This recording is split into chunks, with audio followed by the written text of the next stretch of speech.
প্রাণীজ দুধের পনিরের সঙ্গে পাল্লা দিতে মালদহে তৈরি হচ্ছে সোয়াবিনের পনির। প্রাণীজ দুধের পনির দেখা যায়, তবে এবার মালদহে তৈরি হচ্ছে সোয়াবিনের পনির। সোয়াবিন থেকে দুধ বের করে সেই দুধে হচ্ছে পনির। অবাক হলেও সত্যি, এমনটাই করে দেখাচ্ছেন মালদহের এক ব্যক্তি। বাড়িতেই তিনি সোয়াবিন ফল থেকে দুধ বার করার মেশিন বসিয়েছেন, সেখান থেকেই তৈরি করছেন পনির।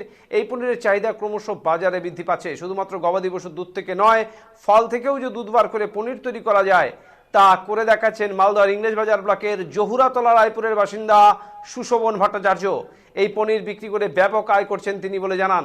এখনো পশ্চিমবঙ্গে এই ব্যবসা তেমনভাবে কেউ শুরু করেননি। প্রথম দিকে এই ব্যবসা শুরু করতে পারেন, তাহলে মালামাল হবেন, ভবিষ্যৎ নিয়ে কোনো চিন্তা থাকবে না। গোটা পশ্চিমবঙ্গে মাত্র 3 থেকে 4 জন এই ব্যবসা শুরু করেছেন। উত্তরবঙ্গে মাত্র 1 জন বাড়িতে মেশিন বসিয়ে শুরু করেছেন এই ব্যবসা। গত কয়েক মাসে লাভবান হয়েছেন তিনি। বর্তমানে শুধুমাত্র এই ব্যবসা করেই মাসে মোটা অঙ্কের টাকা রোজগার করছেন। রোজগার অনুযায়ী খাটনিও কম এই নতুন ব্যবসায়। পশ্চিমবঙ্গের বাইরে ব্যাপক চাহিদা রয়েছে সোয়াবিনের পনিরের। বর্তমানে এই পুষ্টিকর খাবারের চাহিদা বাড়ছে আমাদের পশ্চিমবঙ্গে। কলকাতা শহরতলিতে ধীরে ধীরে সোয়াবিন পনিরের চাহিদা বৃদ্ধি পাচ্ছে। সাধারণ মানুষ এখন দুধের পনিরের পাশাপাশি সোয়াবিনের পনির খাচ্ছেন, আর এই সুযোগকেই কাজে লাগাচ্ছেন কিছু উদ্যোগী সাধারণ মানুষ। বাড়িতেই সামান্য ছোট জায়গায় বসানো যায় এই প্রসেসিং ইউনিট। এর বাইরে থেকে প্রশিক্ষণ নিয়ে এসে শুরু করেছেন ব্যবসা। প্রায় 5 লক্ষ টাকা খরচ করে এই পনির তৈরির যন্ত্র মেশিন বসিয়েছেন তিনি। প্রথমে সোয়াবিন থেকে বিশেষ পদ্ধতিতে দুধ বার করা হয়। সেই দুধে 100 ডিগ্রি সেন্টিগ্রেডে ফোটানো হয়। এরপর সেই দুধ থেকে তৈরি হয় পনির। সেই পনির প্যাকেটজাত করে বিক্রি হচ্ছে বাজারে। দুধের পনিরের থেকে সোয়াবিনের পনিরের অনেক পুষ্টিগুণ রয়েছে। এই পনিরের ফ্যাটের পরিমাণ একেবারেই নেই। সুস্বাদু এই পনির এখন ব্যাপক বিক্রি হচ্ছে পশ্চিমবঙ্গের বাজারে।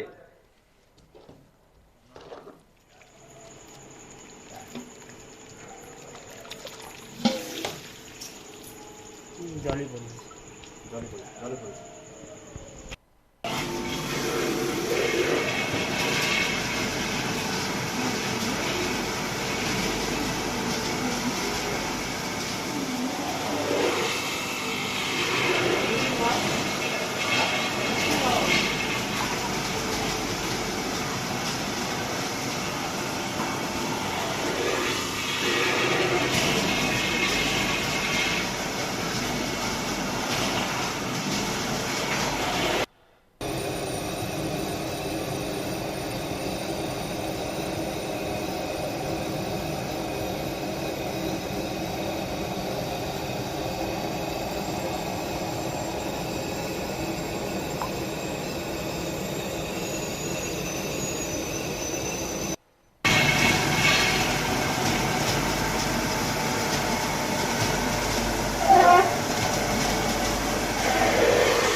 পুরো জলটা কেটে গেল না? পুরো জল কেটে গেল। এইটা দিয়ে আবার আমি ওখানে ভরে দেবো।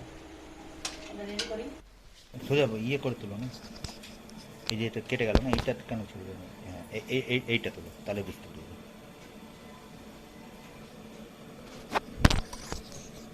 কি করছে কাকু?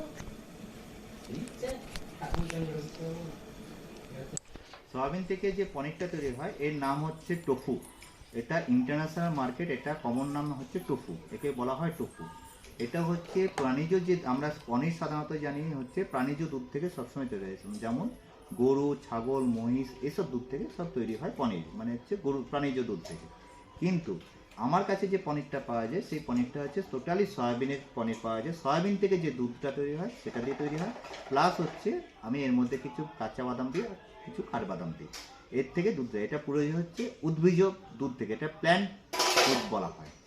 এই পনিরটার পদ্ধতি হচ্ছে প্রথমে পনিরটাকে ভিজিয়ে নিতে হবে 6 থেকে 7 ঘন্টা।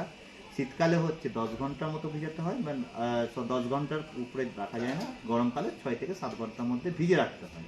ভিজানোর পরে ওটাকে পুরোপুরি ওটা মানে ইয়ে হয়ে যাবে, ফুলে যাবে। ফুলার পরে এখানে একটা জিনিস আছে, মেশিন আছে।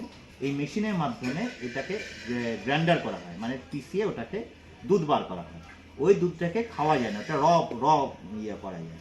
ওই দুধটাকে যখনই গ্রাইন্ডার হয়ে যাবে তখন ওটাকে, এটা হচ্ছে চেম্বার, এটা হচ্ছে হিটিং চেম্বার।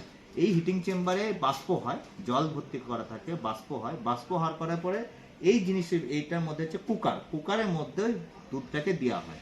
এই দুধটাকে মোটামুটি 100 ডিগ্রি সেন্টিগ্রেডে এটাকে স্টিম দিয়ে এটাকে পাস্টুরাইজেশন করা হয়। পাস্টুরাইজেশন করার পরে ওটা কিন্তু টপ মানে আসল পনিরের মানে দুধ সয়াবিনের দুধটা বেরিয়ে চলে আসে। ওই দুধ আপনি যে কোনো মুহূর্তে আপনি সবসময় আপনি খেতে পারবেন। যেমন আমরা বাজারে দুধের গরুর যে দুধটা খাই বা প্রাণীজ যে দুধ খাই, সেই দুধটার মতোই এটা খেতে পারবেন। এটা নিয়ে কোনো সমস্যা নেই, কোনো হার্মফুল কিছু নেই। এবং সবথেকে বড় জিনিস এর শরীরের পক্ষে খুব উপকার। কি কি উপকার সেটা আমি পরিষ্কার বলেছি। এর মধ্যে কোনো ফ্যাট থাকে না, মানে কোলেস্ট্রল থাকে না। কোলেস্ট্রল যেটুকু পাওয়া গেছে সেটা হচ্ছে 2 থেকে 3%, যারা নাই বললেই চলে। 2 নম্বর জিনিস হচ্ছে এটা হচ্ছে প্রোটিন এবং ভিটামিনের ভরপুর আছে। 3 নম্বর জিনিস হচ্ছে যাদের গ্যাস অম্বলে খুব প্রবলেম হয়, যারা হচ্ছে মুঠো মুঠো ওষুধ খায় গ্যাস অম্বলে, কোনো কিছু রিচ খাবার খেতে গেলে কোনো কিছু গ্যাস অম্বল হয়ে যায়, সেই গ্যাস অম্বলের থেকে কিন্তু এটাকে খেলে কিন্তু ওটা পুরোপুরি নির্মূল হয়ে যায়।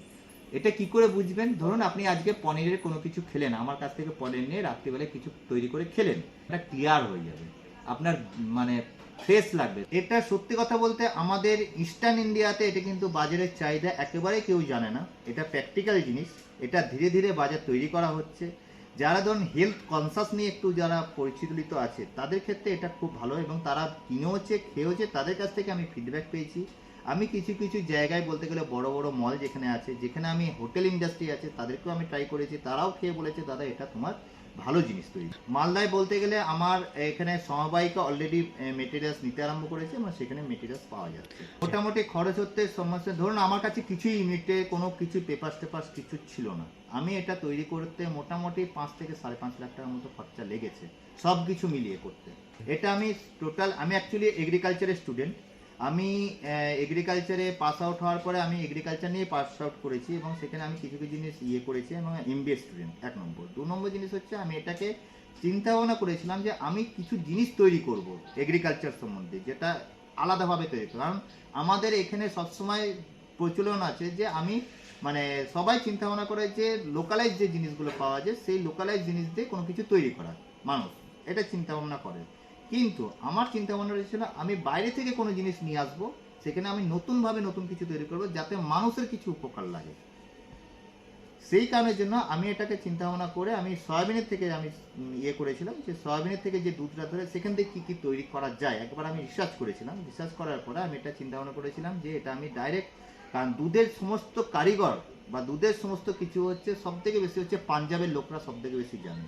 সেই জন্য আমি সবথেকে বেশি আমি ওখানে গিয়েছিলাম, ওখানে আমি ট্রেনিং নিয়েছি। ট্রেনিং নেওয়ার পরে আমি ওখান থেকে সমস্ত কিছু ইউনিট শিখিয়েছি এবং তারাও খুব হেল্পফুল আমাদেরকে করছে যে যেহেতু মার্কেট নেই, কীভাবে মার্কেটটা তৈরি করা যায়, কোন পদ্ধতিতে করা যায়, সব কিছু আমাদেরকে করছে। मैं किताब में फंसा हूँ, पढ़ने के सिवा काम ही क्या है?